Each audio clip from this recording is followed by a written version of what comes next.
Hi everyone. Today we are going to be looking at assessment, feedback, and revision in individuals and societies. So make sure you've got those guided notes, put your name at the top, and write in the learning target. I can explain how assessment and feedback work in individuals and societies. All right, so let's first talk about feedback.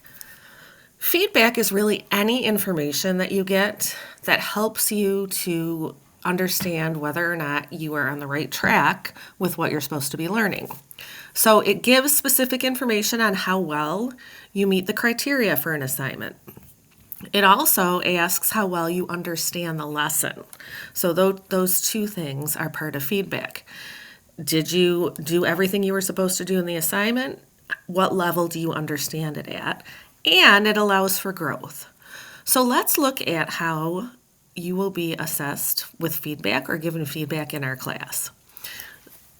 All right, so we look at these evidence of learning levels that kind of go with the IB levels.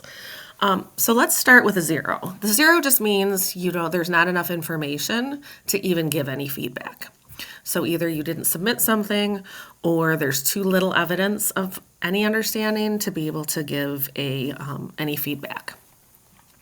At a level 1, 2, you need improvement. So that just means you're not there yet.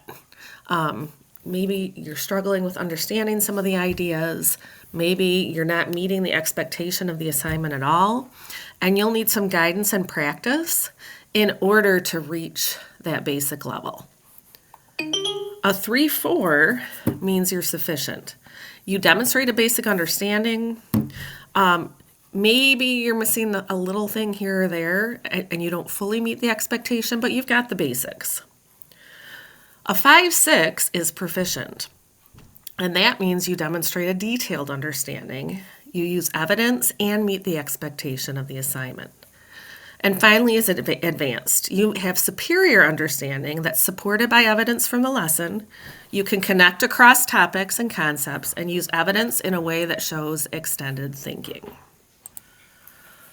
So what types of assignments do you get feedback on? There's 2 different types. The first is a practice assignment. Now, practice assignments, although they're not included in the grade average, they still count. They count because it helps you to really understand the material, get practice with it before you actually have to earn a grade on it. These are things like maybe vocabulary work or partner activities. Maybe you're going to be doing a reading and answering some questions to practice the material that you learned in the lesson before you get to the assessment. So the assessment is the second way that you will get feedback. That is included in the grade average. And assessments are one of 2 things. After each lesson, you'll have a mastery check, and that might be a quiz or a mini project. At the end of the unit, you'll have a project or a presentation. And they're all on those that 8-level scale that we just talked about. Now, end of unit will be connected to our IB criterion that you learned about in 6th grade. So knowing and understanding, investigating, communicating, thinking critically.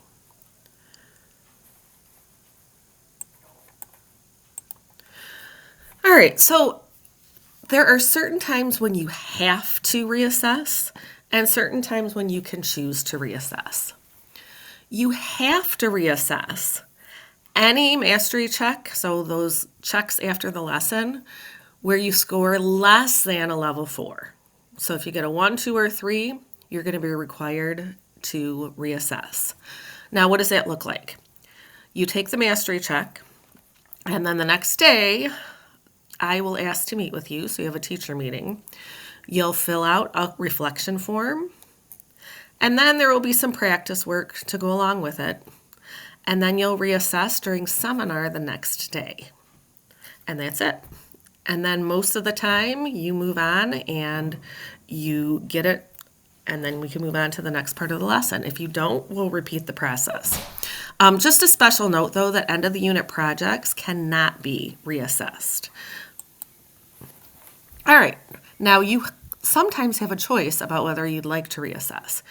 You can reassess if, let's say, you earn higher than a 4. Let's say you earned a 4, and you think you could have earned something higher, and you've completed all assignments on time, and you'll move up a level if you reassess. So let me give you an example. If you're at a level 7, you're not going to move up a level. A level 8 is not a move up. It's still in that grade band. So it's only if you move up a level, you've completed the assignments, and then there's some reason that you think that you can get a better score. So the steps are that you have to request a reassessment within 2 days of the original mastery check. Then you'll complete a reflection form. You'll have to study and provide a summary of how you studied, and then submit your reflection and study summary the next day, and then that reassessment gets taken the next day. All right, let's wrap it up. So I want you to pause the video and look at those 2 scenarios and answer the questions to the 2 scenarios, and then come back and we're going to wrap it up together. So I want you to answer one of these questions. How do feedback, practice, and assessment work together to help you grow? Or do you think it's fair that students can reassess their work? Why or why not? When you're done, what I want you to do is check your notes packet in with one of your teachers, and then they will give you the green light to move on.